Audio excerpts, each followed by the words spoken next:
All India मजलिस-ए Ittehadul Muslimeen के मुखिया असदुद्दीन ओवैसी ने आगामी लोकसभा चुनाव में कांग्रेस नेता राहुल गांधी को हैदराबाद से चुनाव लड़ने की चुनौती दी, तो शिवसेना सांसद संजय राउत ने आगे कहा कि अगर उन्हें चुनौती देनी ही थी तो प्रधानमंत्री नरेंद्र मोदी को देनी चाहिए थी।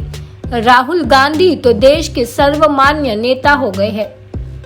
उन्होंने कहा, ओवैसी साहब को राहुल गांधी को नहीं, मोदी जी को चैलेंज करना चाहिए कि वे हैदराबाद में आकर चुनाव लड़े। अब राहुल गांधी का कद इतना बढ़ गया है कि वे देश में कहीं भी चुनाव लड़ेंगे तो जीत जाएंगे।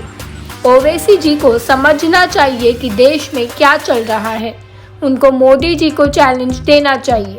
इसके अलावा उन्होंने ये भी कहा कि चुनाव जीतने के लिए बीजेपी का जो रवैया है वो सही नहीं है।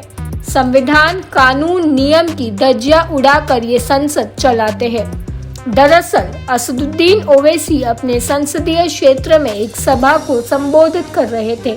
इस दौरान उन्होंने कहा, यूपी में विवादित ढांचे को देश की सबसे पुरानी पार्टी के शासनकाल में ध्वस्त किया गया था। मैं आपके नेता को चैलेंज करता हूँ कि वो वायनाड से नहीं बल्कि हैदराबाद से चुनाव लड़कर दिखाए। आप बड़े बड़े बयान देते रहते हैं, मैदान में आइए और मेरे खिलाफ लड़िए। कांग्रेस के लोग कुछ भी कहेंगे लेकिन मैं तैयार हूँ। दरअसल इससे पहले राहुल गांधी ने तेलंगाना में एक सभा में कहा था, तेलंगाना में कांग्रेस पार्टी बीआरएस के खिलाफ नहीं बल्कि बीआरएस, बीजेपी और एआईएमआईएम के साथ मिलकर लड़ रही है।